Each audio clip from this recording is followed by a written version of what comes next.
है।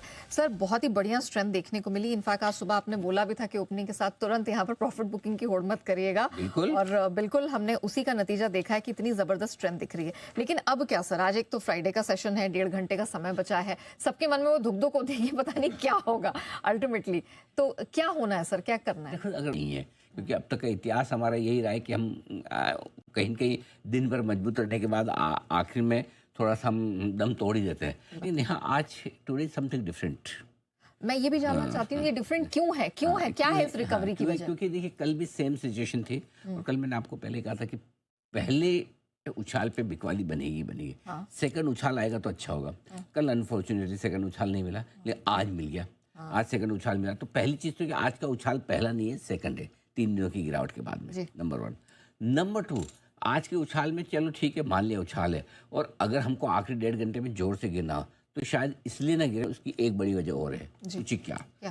आज का ये चार्ट देखिए, निफ्टी का भी, बैंक निफ्टी का है, ऐसा मतलब बार बार ऊपर नीचे वाला है। और एक बीच में बड़ा दिक्कत कहाँ से ज्यादा आती है, जहाँ एक ही तरफ का ट्रेड दिखे, कि दिन भर मजबूती का हो और उसके बाद आखिरी 1.5 घंटे में एकदम पिलाई हो जाए, वैसा नहीं है। आज समय समय पर मार्केट, और अभी भी देखिए ना, आधा पौन घंटे भर पहले तो डे लो के आसपास आई गया था वापस, करेक्ट।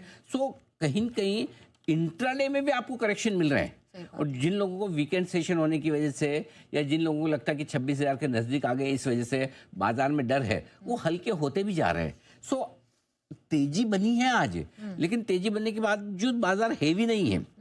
एक तो ये पोजीशन हेवी हो तो आपको डर ज्यादा रहे। समय समय पे जिस तरह से इंट्राडे में करेक्शन आ रहे हैं, पोजीशन थोड़ी सी हल्की है, और इसलिए मेरा ये समझ है कि देखो कमजोर तो होने में हो सकता है, लेकिन ज्यादा घटेंगी इसकी संभावना कम है, नंबर 1।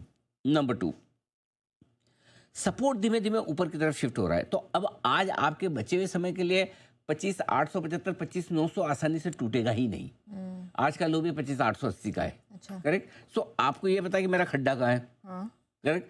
सो खड्डा आपका ज्यादा दूर नहीं, 25,880, 25,900 पे खड्डा है, तो वहां तक आप आकर रुक जाएंगे। सो दूसरी चीज है, ऊपर में ऑफकोर्स 26,000, 26,035 की रेंज ऐसी है कि थोड़ी सी रुकावट की वाला मामला है। 26,000 पे कॉल राइटर्स भी दबा कर खड़े हैं। सो मेरा ये समझना है कि हो सकता है 26,000, 26,035 की रेंज में ऊपर, और नीचे में 25,880, 26,000 के रेंज में नीचे, 25,880, 25,900 की रेंज में नीचे, ये 150 पॉइंट की रेंज में ही फुल टाइम पास हो जाए। लेकिन ट्रेंड मजबूती की तरफ ज़्यादा दिख रहा है, इसमें कोई डाउट नहीं, और स्पेशली वो भी निफ्टी में। आज आपने सुबह एक चीज़ और भी पूछी थी कि निफ्टी या बैंक निफ्टी ज़्यादा दिखता है, तो मैंने ये भी कहा था कि निफ्टी ज़्यादा बेहतर है, क्योंकि निफ्टी को बचाने के लिए बहुत कुछ है।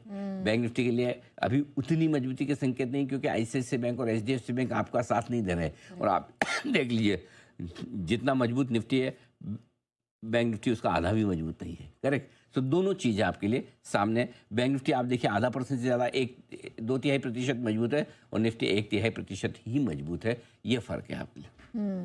ऑलराइट, तो सर अब मुझे ये बताइए कि इंपॉर्टेंट लेवल्स अब कौन से हैं? आपने कहा कि 25,880 के नीचे जाना नहीं चाहिए। ऊपर का लेवल निफ्टी, बैंक निफ्टी दोनों के लिए कौन से इंपॉर्टेंट लेवल? बहुत बढ़िया सवाल है। हम आपके लिए इंपॉर्टेंट लेवल नीचे सपोर्ट के लिहाज से 25,800, 25,875। अच्छा, ठीक है। और ज़्यादा आपको क्लियर चाहिए तो 25,775, 875 कर लीजिए। ये बहुत स्ट्रॉन्ग सपोर्ट जोन है। 25,875, 25,775, 875, ये 100 पॉइंट की रेंज मजबूत सपोर्ट है। ठीक है, क्लियर है। ऊपर 26,000, 26,100, क्रिस्टल क्लियर। ठीक है। Bank Nifty 58,725, 58,925। ओके, 58,725, 58,925, ये मजबूत सपोर्ट है। ऊपर 59,250, 59,450, ये आपके लिए मजबूत रुकावट के लिए। सो चांसेस यही है कि हम हायर एंड पर ही बंद होते हुए दिखाई दे रहे हैं। चांस हायर एंड, एक मिनट, 25,926,000 की रेंज में हम बंद होने की तैयारी कर रहे हैं। सो मैं हायर रेंज का आपका जो सवाल है, उसका जवाब मैं आपको 2:30 बजे दूंगा, अभी नहीं। इसके लिए मुझे थोड़ा और डेटा देखना पड़ेगा। लेकिन ये क्लियर है कि जो डेटा अभी तक बना है वो ये बता रहा है 25,926,000 की रेंज में बंद होने की तैयारी है। लेकिन अभी चूंकि 1.5 घंटा है, अगर बाइंग का थोड़ा सा फोर्स बढ़ जाए, और क्योंकि 2 दिनों से आप देखिए FIs की बिकवाली का प्रेशर कम हुआ है, और अगर थोड़ी शॉर्ट कविंग, थोड़ी खरीदारी का सपोर्ट आज मिल जाए, तो हो सकता है हम एक बार 26,000 को अटेम्प्ट करने के उसको। आज का दिन इंडियन मार्केट के लिए बहुत अच्छा देखने को मिला है। बाजार खुलने के साथ ही गैप अप तो दिखाई दिया, लेकिन बाजार के लिए अब सबसे इम्पोर्टेंट होगा कि बाजार 26,000 का लेवल होल्ड करे और सस्टेन करे, क्योंकि 26,000 का लेवल आज भी आपको देखने को मिला कि एक अच्छा खासा ट्रिगर पॉइंट वहाँ पे दिखाई दे रहा था, अच्छा खासा रेजिस्टेंस जोन वहाँ पे दिखाई दे रहा था। लगातार बाजार उसी रेंज में फंसा रहा और एक बार गैप अप होने और तेज़ी होने के बाद बाजार फिर ज़्यादा गिरावट भी देखने को नहीं मिली और रिवर्सल अच्छा खासा निचले स्तरों से देखने को मिला है। वहीं बैंक निफ्टी की बात करें तो बैंक निफ्टी में ज़्यादा तेज़ी तो नहीं, लेकिन 150 पॉइंट की तेज़ी बैंक निफ्टी की तरफ से देखने को मिली, लेकिन सेंसेक्स में काफ़ी ज़बरदस्त तेज़ी आज के दिन देखने को मिली है। तो अब देखना होगा कि किस प्रकार से बाजार में तेज़ी देखने को मिलती है, क्योंकि एक तरह से देखें तो नज़रिया अभी भी नेगेटिव ही बना हुआ है, क्योंकि लोगों का यही मानना है कि इंडियन मार्केट में अभी भी कहीं ना कहीं सेलिंग होती हुई दिखाई दे सकती है। लोगों का पोर्टफोलियो अभी भी नेगेटिव है, जबकि Indian market all time high के करीब है। एक तरह से देखें तो मार्केट यहाँ से 1 से 2% की तेज़ी और हो जाए तो बाजार फिर से ऑल टाइम हाई जा सकता है, लेकिन लोगों की जो मानसिकता है वो अभी भी नेगेटिविटी को लेकर ही है कि कहीं ना कहीं बाजार में सेलिंग फिर से देखने को मिल सकती है। और यदि ऐसा होता है तो वो इंडियन मार्केट के लिए काफ़ी नेगेटिव होगा, लेकिन ऐसा तो कोई ट्रिगर पॉइंट है नहीं जिसकी वजह से भारतीय बाजारों में कोई बड़ी गिरावट दिखाई दे। और जिस प्रकार की न्यूज़ें भी अभी आती हुई दिखाई दे रही है उससे भी कोई बड़ी सेलिंग का नज़रिया तो देखने को नहीं मिल रहा है। तो यदि बाजार कल यानी कि सोमवार को बाजार होल्ड करता है, 26,000 का लेवल पार करता है तो अच्छी खासी तेज़ी फिर वहाँ से दिखाई दे सकती है। वरना इंडियन मार्केट की तरफ से यदि 26,000 का लेवल होल्ड नहीं हो पाया तो फिर से गिरावट का सिलसिला ऐसे ही देखने को मिल सकता है। फिलहाल बात करें सोमवार के दिन की, तो सोमवार के दिन ही बाजार यदि 26,050 का लेवल पार कर लेता है तो फिर 26,120 और 26,200 250 के लेवल्स आसानी से देखने को मिल सकते हैं। सपोर्ट जोन 25,900 25,820 रहता हुआ नजर आएगा।